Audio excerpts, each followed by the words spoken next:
Tayo po ay magpapatuloy sa ating pag-aaral. Medyo matagal tayong na na stop I think it's more than 2 months. But still we are with the grace of God, tayo po ay makakapagpatuloy sa ating pag-aaral. And I'm sure kayo ay nakalimutan na yung ating pinag-aaralan unless you are reviewing it or you have your notes. But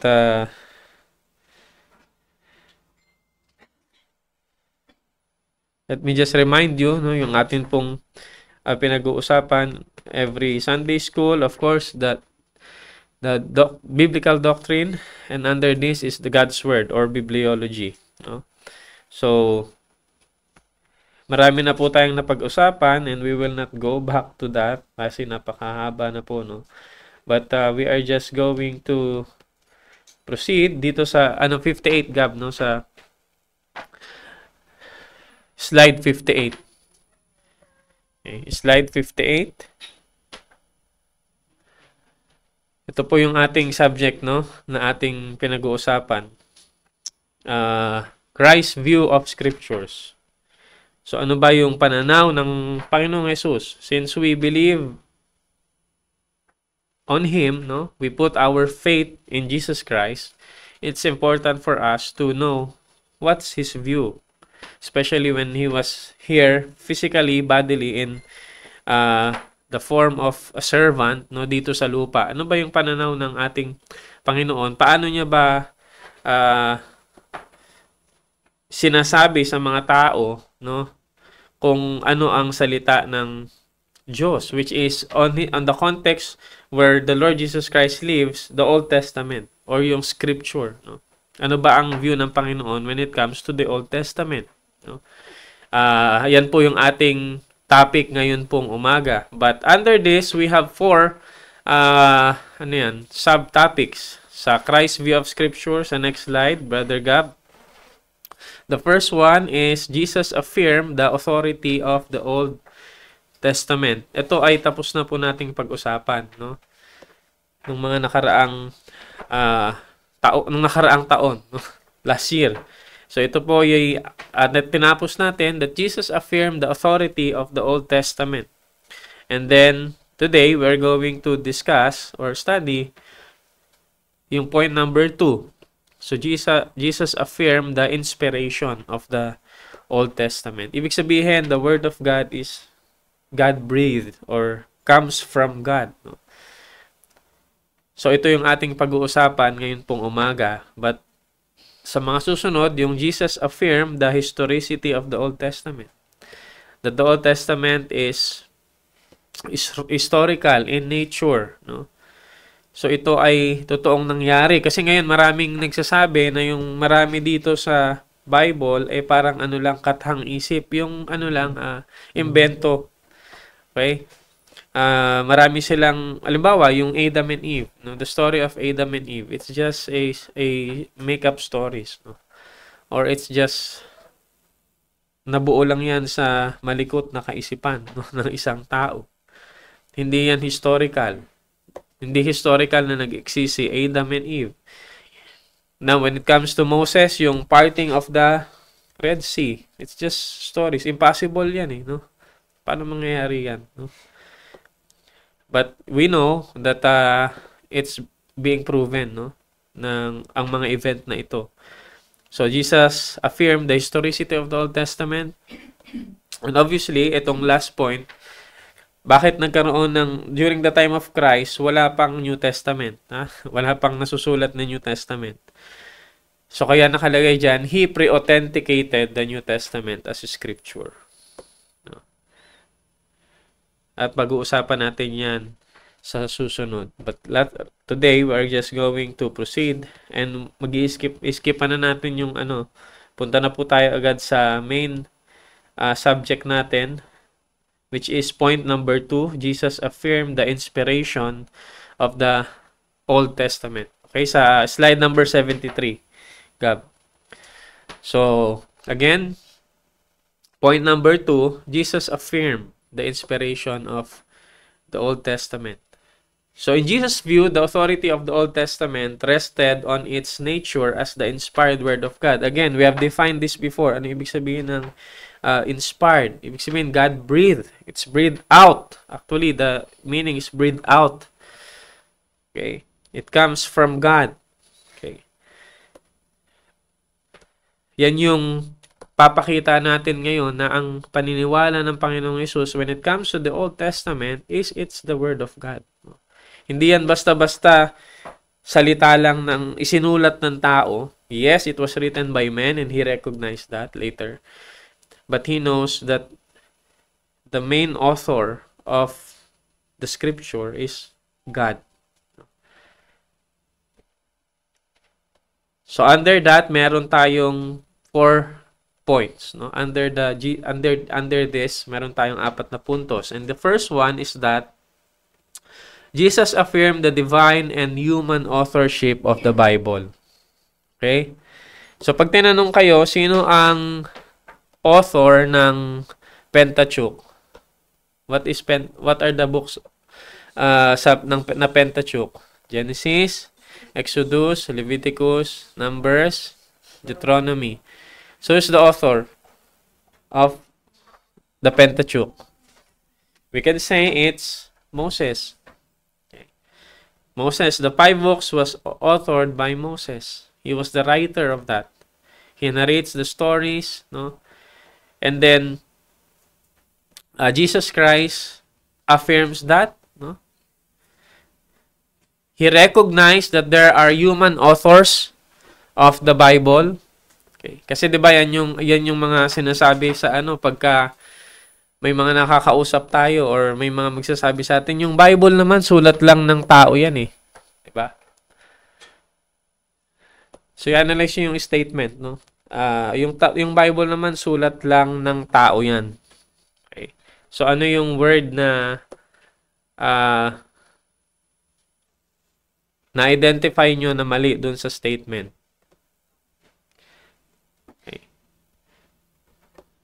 Yung lang. Tama, no? We can say that the Bible or the scriptures were written by men. That's true. Yun ay tama. But it's not just men. They are under the guidance of who? Of God. No? Yung sinatawag natin na divine superintendent. Okay. And Jesus recognized that this is scripture, the Old Testament, during his time, was not just human authors, but also what? Divinely inspired. Okay. Guided by God himself, no? By his Father, by the Father. So Jesus affirmed the divine and human authorship of the Bible. He repeatedly recognized the men who wrote the Old Testament. Okay. Tama? Kung babasahin niyo yung inyong New Testament, binabanggit ng Panginoong Hesus si Moses, si David, si Isaiah, si Daniel, and other prophets and writers of the Old Testament. Buksan natin yung mga pahayag ng ating Panginoong Hesus sa John chapter 5. John chapter 5. Just follow me with your eyes. Ang sabi dyan sa John chapter 5 verse 45, the Lord Jesus Christ is the one talking here. It's in red letter. If you have the red letter Bible, it's in red. No?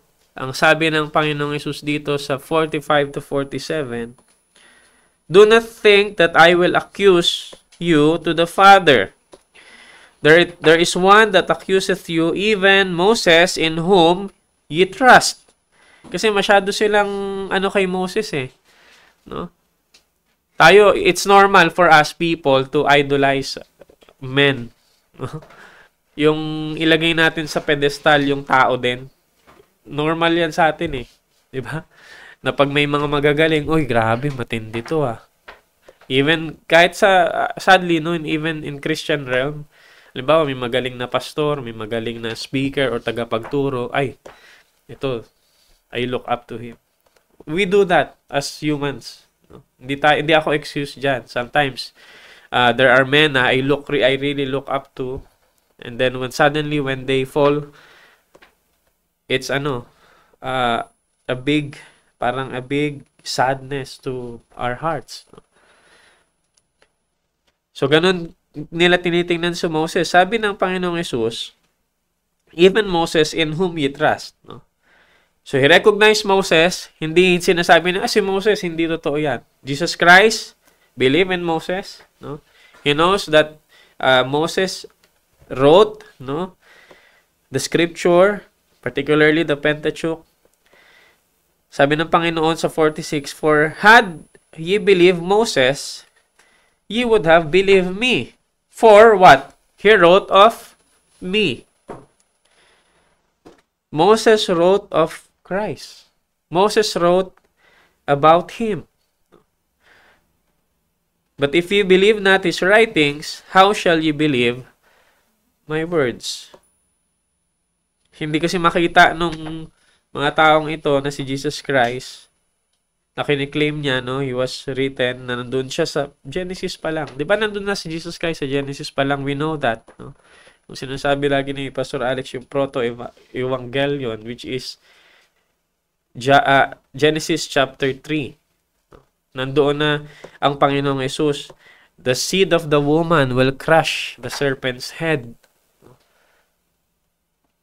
And there are things that were written by Moses which are the appearance of Christ in the Old Testament. Pag-uusapan din natin yan, pero matagal pa siguro. No? But the Lord Jesus Christ recognized Moses. He affirms his authorship. Si David, sa Luke chapter 20, verse 42. Luke chapter 20, verse 42. It says here, and David himself say it in the book of Psalms. The Lord said unto my Lord, babalikan natin yan mamaya, yung verse na yan, sit thou on my right hand. So the Lord Jesus Christ is affirming Moses. He is affirming David, who wrote a lot of Psalms. But not all Psalms were written by David. Okay? Some were written by yung Psalm 90 kay Moses, Asaph, yung mga psalmist, So we have, but Jesus Christ, majority of the Psalms were written by David. And Jesus Christ recognized that. David himself say it in the book of Psalms. So ito yung point natin, number 1, that Jesus affirmed the divine and human authorship of the Bible. Si Isaiah naman, punta tayo sa Matthew chapter 13, verse 14. Sige, thank you, Gab. Matthew chapter 13, verse 14, it says here, and in them is fulfilled the prophecy of who? Isaiah.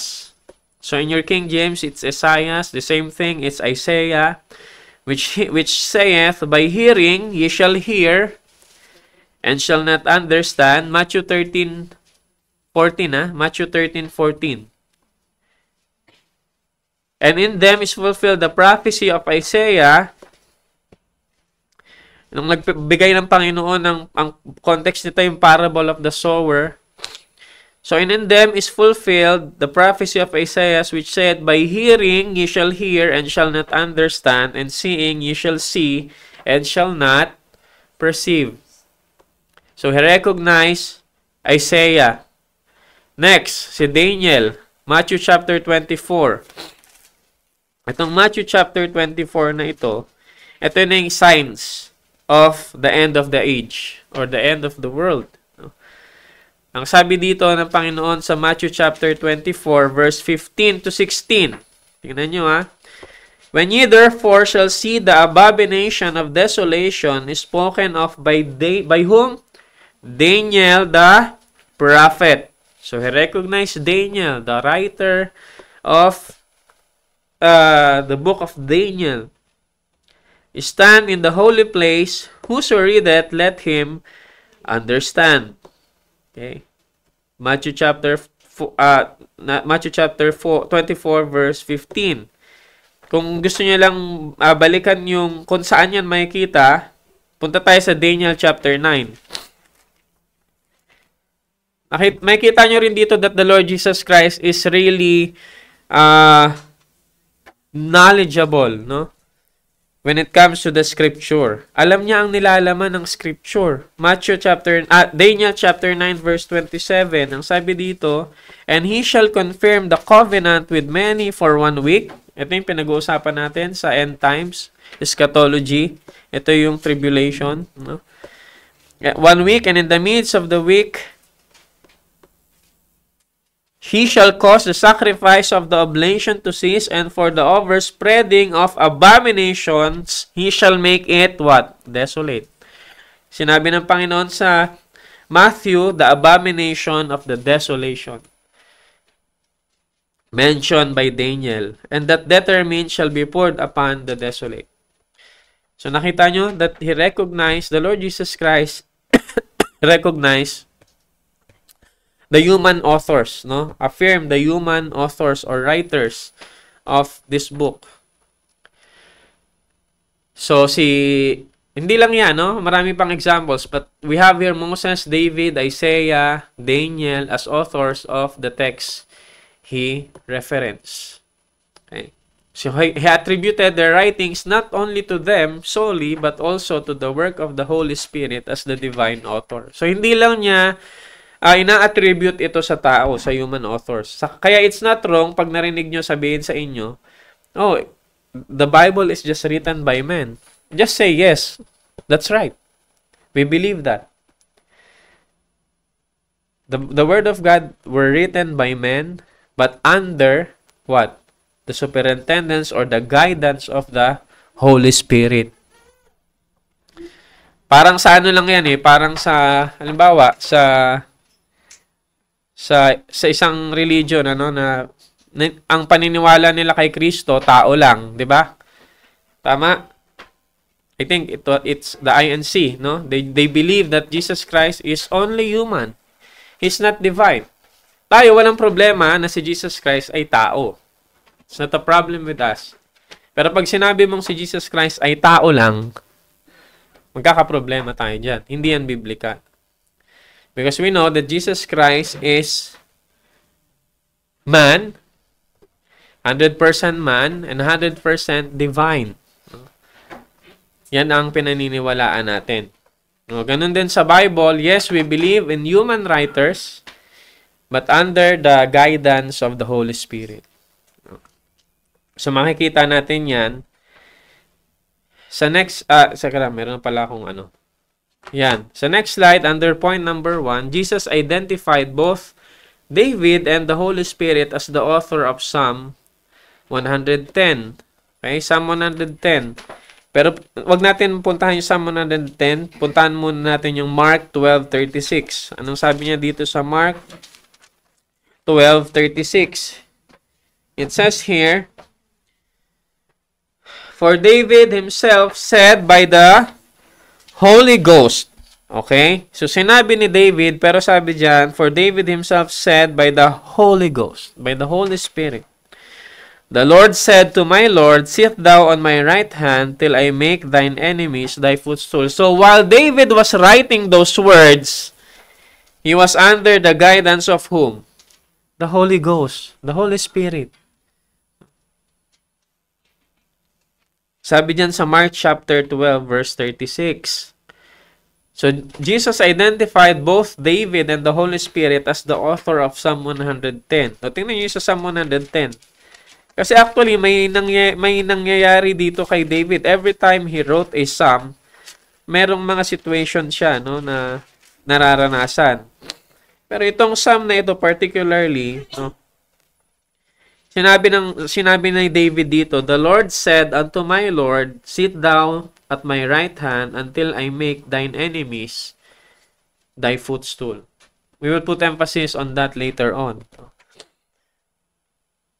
Yes, he wrote that on certain circumstances in his life. But that was under the guidance of the Holy Spirit. And later on, gagamitin ng Panginoon itong verse na ito sa mga nagtatanong sa Kanya. So he interchangeably referred to portions of the Old Testament as the words of God and the work of human writers like Moses and Isaiah. Matthew chapter 15. Punta tayo sa Matthew chapter 15. So again, the point that we are discussing here is that how does Jesus Christ see the scripture or the Old Testament? And nasa point number 2 na tayo nitong topic na ito. Jesus affirmed the inspiration of the Old Testament. Matthew chapter 15 verse 1 to 11. Then came to Jesus scribes and Pharisees, which were of Jerusalem, saying, Why do thy disciples transgress the tradition of the elders? For they wash not their hands when they eat bread. Yung mga disciples daw ng Panginoon were not washing their hands before eating. Pero hindi pinapahalaga ng Panginoon. You wash your hands before eating, right? It's needful. It's necessary. Pero ito yung tanong, yung mga disciples, kasi yan, yung washing of hands, very important yan. You know the laws when it comes to the Jews, no? But he answered and said unto them, Why do you also transgress the commandment of God by your tradition? For God commanded, saying, Honor thy father and mother. And he that curseth father or mother, let him die to death. Diba yun yung command? Whoever curseth their parents shall be what? Put to death. Grabe Pero I don't know. I'm not sure if you have, but I have read the Bible. I haven't seen a mother or a parent bringing their child to be stoned to death. Kaya mo ba yun? Magulang. Pero ang command sa mga disobedient children should be put to death. Yung mga hindi nagre-respect sa mga magulang, those who are disrespectful of their parents shall be put to death. I don't see a story with regard to that, no? Ang alam kong story, pinatay ng Panginoon yung anak ni Aaron, no? Yung anak ni Aaron. Who were those children of Aaron? Yung dalawa natira, 'di ba? Nadab and Abihu. Okay. Pero you know that those kids were disobedient to, alam ng father niya, disobedient yan. Bakit hindi stone to death? Pero matindi, no? Ang law when it comes to respect sa parents. Sabi niya, honor thy father and mother, and he that curseth father or mother, let him die to death. But ye say, ito yung sinasabi ng mga scribes and Pharisees, but ye say, whosoever shall say to his father or his mother, it is a gift, by whatsoever thou mightest be profited by me, and honor not his father or his mother, he shall be free. Ibig sabihin, ang honoring, hindi lang yung respect. Yung honoring kasama din yung pagbibigay mo ng financial support sa mga magulang mo. No? Kaya hindi po na-stop ang hindi po masama, no, na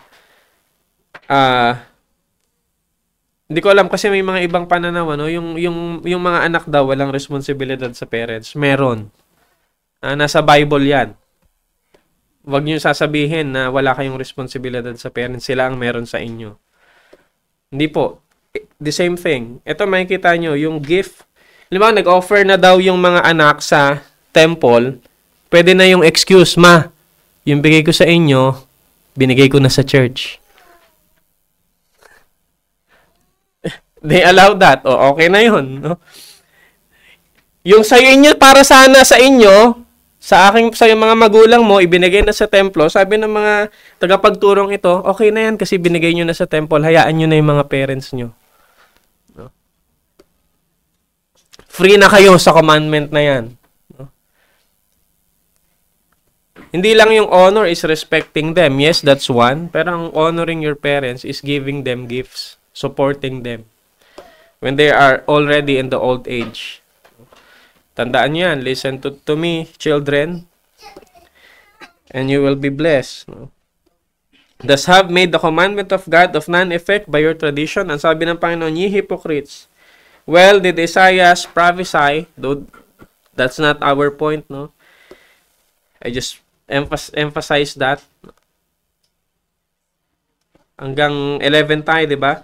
Ye hypocrites, well, did Isaiah prophesy of you, saying, these people draweth nigh unto me with their mouth, and honoreth me with their lips, but their heart is what? Far from me. But in vain they do worship me, teaching for doctrines the commandments of men. And he called the multitude and said unto them, hear and understand, not that which goeth into the mouth defileth a man, but that which cometh out of the mouth, this defiles a man.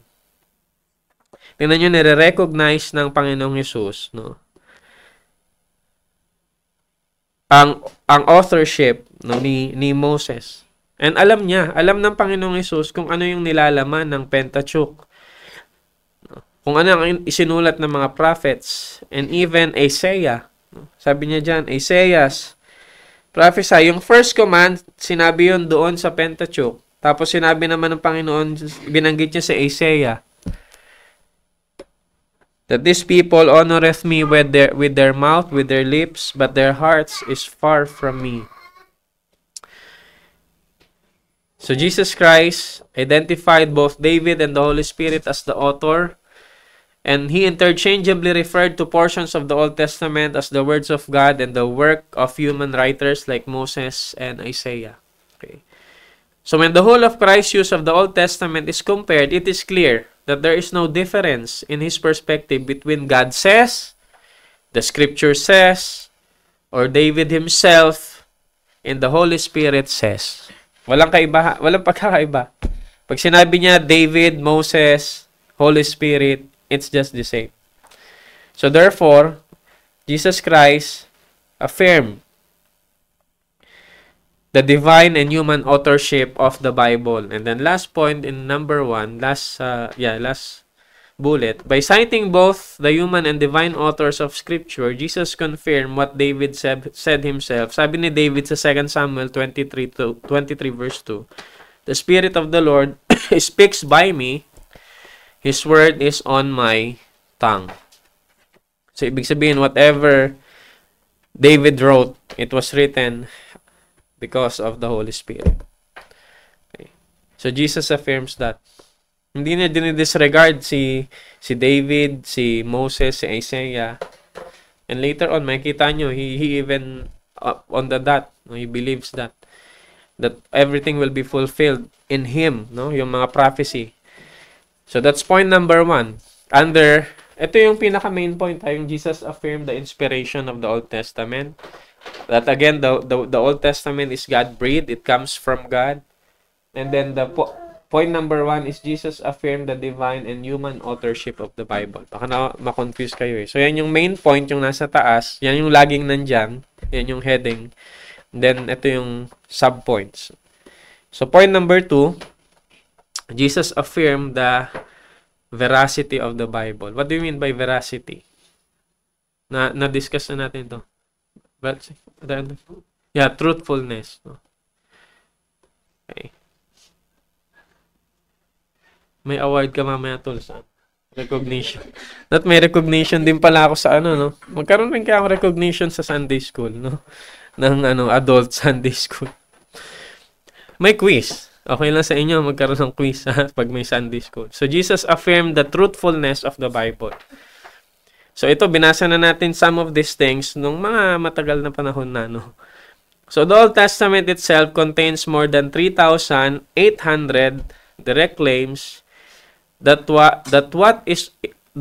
what is written consists of the actual words of concerning also. Ba't ganyan yung What is written consists of actual words of concerning also make several. Parang nagulo na ako dyan Wag nyo na yan. Basta, ang point niyan, parang nagulo na ako sa grammar niyan. So, ang Old Testament, mayroong 300,800 na claims that it's true. Okay? So, yung mga Bible ninyo, if you read it, merong 3,800 claims that the Bible is true. Okay? So, babasahin natin yung 3,800 verses ngayon. Okay lang? Oh, hindi. Ito lang yung mga nandito. So, sige, basahin nyo na yan sa sunod-sunod. Na I will start with, siguro kay Angel, pag ganon. Angel, then, Psalm 19, Angel, verse 7 and 9. Please read it. Si Precious, Psalm 119:43. Then si Princess, and then 43 and 160, si Princess 138, verse 2. Si Mami Janet, Proverbs 30, verse 5. O, doon lang na-stop. Wala sa kanilang apat. So, Angel, please stand up and please read it loud, no? Yung claim ng scripture. The law of the Lord is perfect, converting the soul. Mhm. The law of the Lord is sure, making wise. Verse 9. Verse 9, oh, sorry. Yes. The fear of the Lord is clean, enduring forever. The judgments of the Lord are true and righteous altogether. Okay. So, nakita natin yung the law of the Lord is what? Perfect. The testimony of the Lord is what? Is sure. The fear of the Lord is clean. It endures when? Until when? Forever. Okay. Next. Psalm 119 verse 43 and 160. Precious. 119, 43, and then 160. We take not the way of my mouth, for I am forced in thy judgment, thy judgment. Okay. And take not the word of truth. And then 160. You read also 160. Verse 160 of Psalm 119. The verse 160, ha? Thy word is true from the beginning. Mhm. Every one Okay. So, thank you. Thy word is true from the beginning, and every one of thy righteous judgment endureth until when? Forever. So, yan lang yung may forever, no? If you are with the Lord, you will have forever. Okay.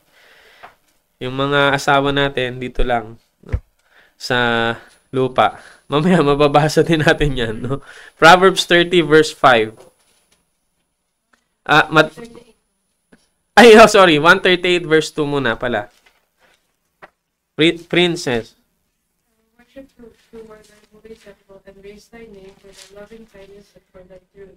For thou hast magnified thy word above all thy name. Okay. So, I will worship toward thy holy temple and praise thy name for thy loving kindness, for thy truth, for thou hast magnified thy word above all names. So, Proverbs 30 verse 5. Proverbs chapter 30, verse 5. Every word of God is pure, he is a shield for their trust in him.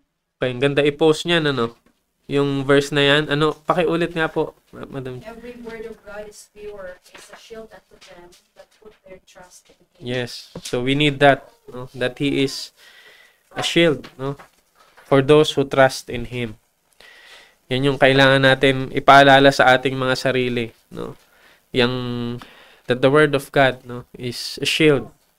Pag meron tayong we are under distress, no? We need the Word of God. So, yan yung claim, no, ng Scripture. So, the test given to identify a false prophet was directly tied to the truthfulness of his claims and whether his words were incomplete. Ito, binibigyan muna natin yung claim ng Old Testament. And then, we will see later on what is the Lord Jesus Christ's claim as well. So, yung claim the test given to identify a false prophet was directly tied to the truthfulness of his claims and whether his words were in complete conformity with the existing content of Scripture. Buksan natin yung Deuteronomy chapter 13 verse. Hindi, gusto ko muna buksan yung 18. Deuteronomy 18, 20 to 22. Sister Danica, no? Pakibasa ito. Tapos, lagyan nyo yung 13, lagay nyo yung kamay nyo doon kung meron kayong Bible na hard copy. So, 18 verse 20 to 22, sister. Sige. And then, si 13, 1 to 5, si Brother Mark. Okay.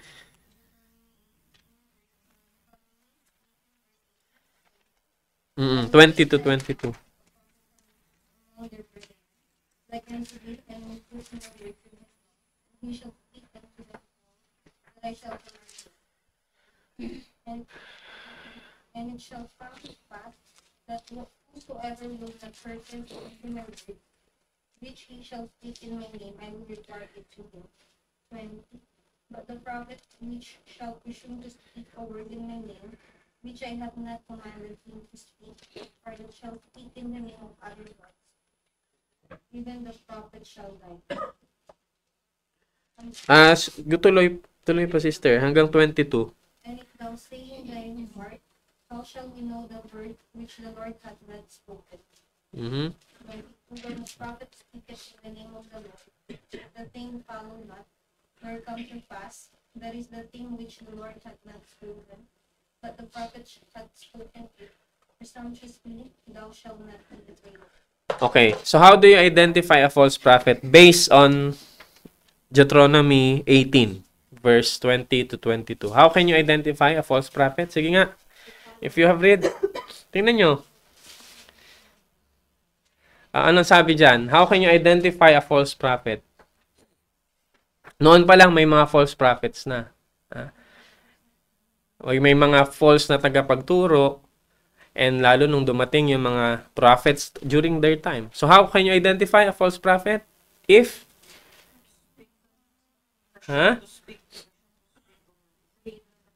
So he speak a word, and he said that it's from God, but what? It did not. Sige nga, pakibasa po ninyo. Read with understanding, please. How can you identify a false prophet based on Deuteronomy chapter 18, verse 20 to 22?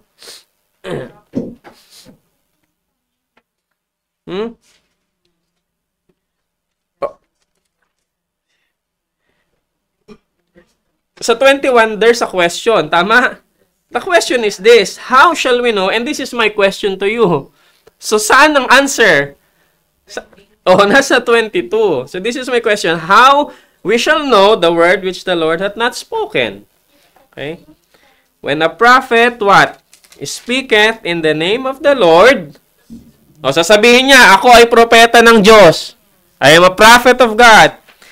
If the thing follow not, nor come to pass, hindi nangyari yung kanyang sinabi. The thing that he said did not come to pass. Next month, there will be a famine. Okay, sige, next month may famine daw. Mag-ready tayo. Next month, there are a lot of food. There's no famine. It means that he's what? A false prophet. It's easy. It's easy to identify a false prophet. Sige, abangan natin yung sasabihin niya. Kaya ang dami na rin. Ngayon nga, ang daming false prophet. Jesus Christ will come in the year 2000. Year 2000. Graduate. Millennium batch ako ng high school. Alam niyo yung millennium bug. Diba? Hindi na daw, yung computer daw, hindi na prepare for year 20 something. O kaya katapusan na daw ng mundo. Ang dali ma-identify. Nangyari ba? Ngayon, may excuse na naman sila. Hindi kasi ganito. Kaya sasabihin nila, spiritual yung coming ng Panginoon. Hindi nyo nakita, ako lang nakakita. Diba? Ang dali. Next, punta tayo sa Deuteronomy chapter 13. 13, 1 to 5. 13, verse 1 to 5. Tama ba? 1 to 5? 13, 1 to 5.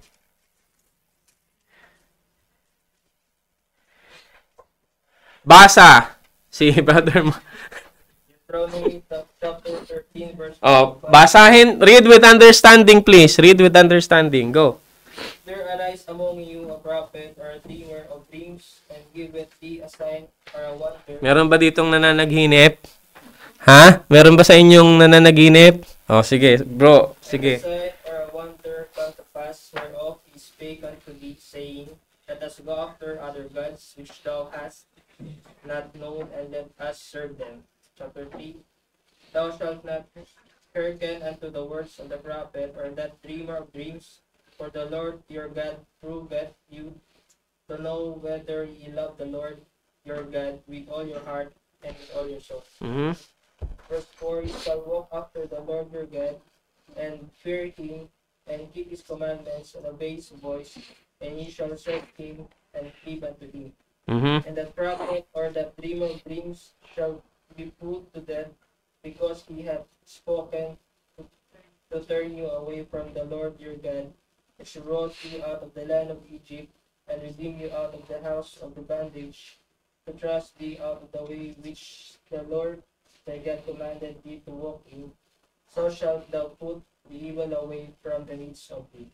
Okay. So how can you identify a false prophet based on Deuteronomy chapter 13? So kanina, the prophet said something. He said, these words come from the Lord and it did not come to pass. Hindi nangyari. Here, there's a dreamer. There's a prophet na naginip ako. Si Matet na naginip, no? Hindi, mga biruan pag may buntis daw, ganyan. O, ito. Kahit ngayon may mga ganito. Mga mananaginip na may mensahe daw ang Diyos galing sa ang mensahe nila ay galing sa Diyos na naghinip, napunta sa impyerno. Nasa impyerno siya, nakita niya daw yung Pope, etc., etc. Okay naman. Because we believe that popes are false teachers, false apostles. Kaya totoo kaya yan? No? Ito, yung dreamer na ito yung prophet na ito, yung sinabi niya, nangyari. What this dreamer and what this prophet said, it came to pass. Aba, pambihira. There will be a famine in the land after next month. It happens. Will you believe it? Will you believe him or her or not? Yes or no? Yes or no? Will you believe that prophet or not? Yes or no? May isa ng check yung isang checklist natin. Check. Okay, nangyari. Baka, maybe this is a true prophet. Tingnan niyo yung kasunod. And the sign or the wonder, verse 2, come to pass, whereof he spake unto thee, saying, let us go after other gods. Nako, ito na sinabi. Sambahin natin si Kibuloy. No? Sambahin niyo ako. Okay? Sambahin niyo ako. O sambahin natin ang hayop na to. Hindi ako nagmura. Yung animal, no? Parang mura rin. Let's worship this idol. There's idol, this golden calf. Okay? Sabi dyan, let us go after other gods, which thou hast not known, and let us serve them. What will you do? Thou shalt not what? Hearken unto the words of that prophet or that dreamer or dreams. For the Lord God, what? Proveth you to know whether ye love the Lord your God with all your heart and with all your soul. Nakita nyo kung gaano kahalaga how important is the Word of God or the Scripture or during this time, itong Pentateuch, how important this is to the Jewish people. Ito yung guide nila para masabi na itong taong ito ay false prophet. Or itong dreamer na ito, kasi uso yung mga panaginip, di ba? Ay false dreamer. Ito yung mahirap. Identify yung nangyari. Kasi parang magdadalawang isip ka, nangyari yung sinabi, ang galing naman nito. But if he said, worship other gods, yun yung next na gagawin mo. No? So, pwede mo rin itong test. Ibig sabihin, the Pentateuch was a guide for them. The same thing with us. Ano yung guide natin? Pag tayo ay may napapanood, when we watch something in the television and teaching things that may or may not happen or may happen, ano yung test natin? Ano yung, kumbaga, ano yung canon or what is our read? Ano yung basehan natin? Ano yung magiging gabay natin? Ito. Okay? The Word of God is our what? is our guide. If we will follow that teacher who teach something, no? Yun ba ay susundin natin o hindi? So therefore, it's very important for us, kaya tayo nag-aaral ng Sunday School. Kaya tayo nag-aaral ng bibliology, the value of the Bible, no? And the history of the Bible and everything about the Bible is to know first what's in the Bible, what's written in the Bible. Kaya dapat alam din natin yung nasusulat. Okay? And we need to do that. Yung ladies, meron kayong ano, di ba? Ano yan? Yung through the Bible in 1 year yata, no? Do that. And then read the Bible. Let's read the Bible with understanding, no? Because that is our rule, our guide, no? On our decisions. And even in identifying the false prophets, no? False teachers. Marami na ngayong false teachers, no? Nagtalamak yan sa YouTube, sa Facebook. So ngayon, ito yung sinasabi ng Bible, yung claim ng Bible, and then yung value ng Word of God, ng law of God. So now, let's go to Jesus' view when it comes to the truthfulness or the veracity. So, pwede nyo nang gamitin yung word na veracity. Huwag kayong matakot dyan. It's just truthfulness. No? The veracity of the Bible. Kasi yan yung term sa theology, no? Yung veracity. So, Jesus' testimony to the truthfulness of the Old Testament is identical to the Old Testament's testimony. Tingnan nyo yung sinabi ng Panginoon. I think binasa na natin ito sa Matthew chapter 15. He considered the scripture to be God's very words and commandments. Ito yung binasa natin. Basahin lang natin ulit yung ilang mga verses dyan. No? Matthew chapter 15. Since the scripture itself claims to be the word of God, what does Jesus think, no? Of the Old Testament. So chapter 15 verse 3. Ito yung sinabi natin kanina, but he answered and said unto them, why do you also transgress the commandment of God by your tradition? Then let's jump to verse 4, 14.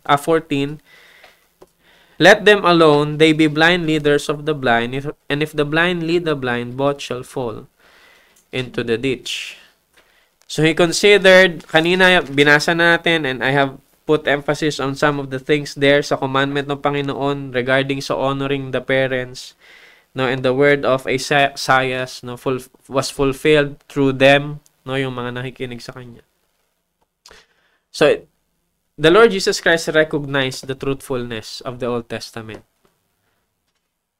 And then by saying, sabi niya sa John chapter 17 verse 17, alam niyo yun? Yung verse na John 17:17? Ha? Ano sabi doon? Maiksi lang yun na verse. Thy word is truth. No? Yan ang sinabi ng Panginoon sa kanya. I think yung John 17 is a prayer, no? Prayer ng Panginoon for His disciples, for His followers. Thy word is truth. So Jesus Christ, Jesus personally identified Scripture as what? Objective truth. Okay.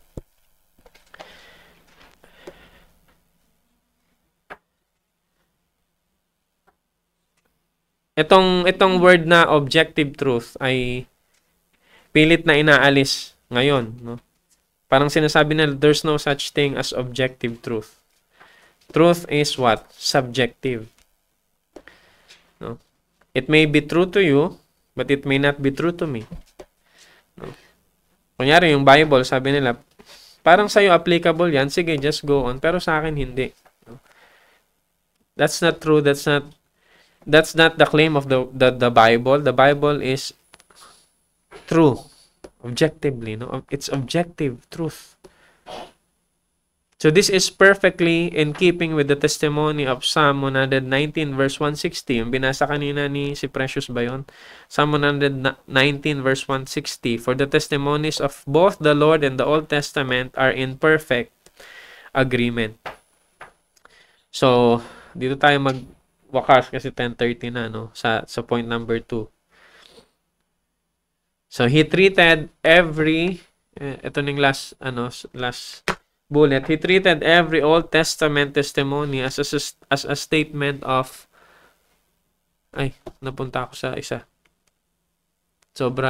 Ayan yan. He treated every Old Testament testimony as a statement of fact. It's true, no? The truthfulness of he believes in the truthfulness of the Old Testament. This included even the most miraculous events. Pupunta tayo niyan sa next pagka pinag-usapan natin yung historical, no, accounts. So Jesus treated the Old Testament as the true and truthful Word of God. So yan yung affirmation ng Panginoon when it comes to the veracity of the Old Testament. It's true. Ang next point na pag-uusapan natin para lang mabigyan ko kayo ng idea. Jesus affirmed the verbal and plenary inspiration of the Bible. Narinig nyo na rin sa akin yan, di ba? Yung verbal and plenary, yan yung mga paniniwala when it comes to the Word of God. So, pag-uusapan natin yan. Ito ay point number 3. So, Jesus affirmed the verbal and plenary inspiration of the Bible. So, do you have any thing to say or any questions when it comes to what the Lord Jesus Christ believes? So, balikan lang natin agad yung slide para lang makita ng mga dumating. What is our study sa slide chapter 59? Kasi hindi ko naman yata pwede yan. Yan. So, ito yung ating pinag-uusapan. Ano yung view ng Panginoong Hesus when it comes to Scripture? Not just the Old Testament, pati sa New Testament. Okay? Pero ngayon, ang pinag-uusapan natin, yung three main points ay ano ang affirmation niya when it comes to Old Testament. Tatlo yan. Jesus affirmed the authority of the Old Testament. We're done with that. Nasa number 2 tayo, Jesus affirmed the inspiration of the Old Testament. We're not yet done with that. Kasi may 4 points yan, may 4 sub-points. So, yan yung pinag-uusapan natin nandito. So, after nyan, ito, Jesus affirmed the historicity of the Old Testament. And even right now, sadly, maraming Kristiyano ang hindi naniniwala na yung mga ilang accounts dito ay historical or totoong nangyari. No? Sinasabi nila, symbolical lang yan. No? Hindi yan talaga actual na nangyari. And then number 4, Jesus pre-authenticated the New Testament as Scripture. What do we mean by pre-authenticate the New Testament as Scripture? Kasi during na panahon ng Panginoong Hesus, wala namang New Testament Tama? Naisulat lang ang New Testament after siya, habang nabubuhay ang Panginoon, nakita ng mga tagasunod niya kung ano yung ginagawa niya, ano yung mga sinasabi niya, and they wrote it. And yan ay tinawag na gospel. The gospel. And after that, meron pa si Apostle Paul who wrote majority of the New Testament from Romans to Philemon. Philemon. Sabi nila sa Hebrews si Paul din. But wala namang malinaw kung sinong writer ng Hebrews. And then, the rest, yung John, si John, and then Revelation, si John din. No? So, he pre-authenticated the New Testament as Scripture. Ibig sabihin, meron ulit masusulat. Yung Old Testament, natapos sa Malaki or Malakay. And then, yung New Testament, natapos sa Revelation. Okay? So, question. Ano po ba? Okay? Malinaw? Jesus Christ affirms the Old Testament. No? Hindi niya yan binaliwala, even the authors and the writers of that. They are Jesus Christ in unison. Mas lalo pa nating makikita yan when we study more sa inspiration, historicity, and the pre-authentication of the New Testament. Okay? So, kung wala na pong tanong, thank you for your time. Tayo po ay magwakas sa panal. Deacon Jordan, please lead us in closing prayer. Manaming Diyos na nasa langit, we glorify your name, Father God. We thank you so much, Panginoon, for the truthfulness of your word. Really, Lord God, we need your We need your scripture to know you more and to strengthen our faith. Salamat, Panginoon, because we can trust your word, Panginoon. So, deserve ito, Panginoon. Kayo po, Panginoon, ang kumakasangkapan upang mas lumago pa kami. And we pray, Father God, iwa po ay mas lalo pa namin mahalin ang inyong po mga salita. Mas lalo namin sikapin na kilalanin ka mula sa inyong mga salita. At gamitin mo, Panginoon, ito upang mas lalo pa kami mahubog sa wangis po ni Kristo. Salamat po sa iyo namin nagkakatuwa na ang buong araw ito sa aming pagsamba. In Jesus' name. Amen. Okay, so I have a short break, then we proceed with the next part.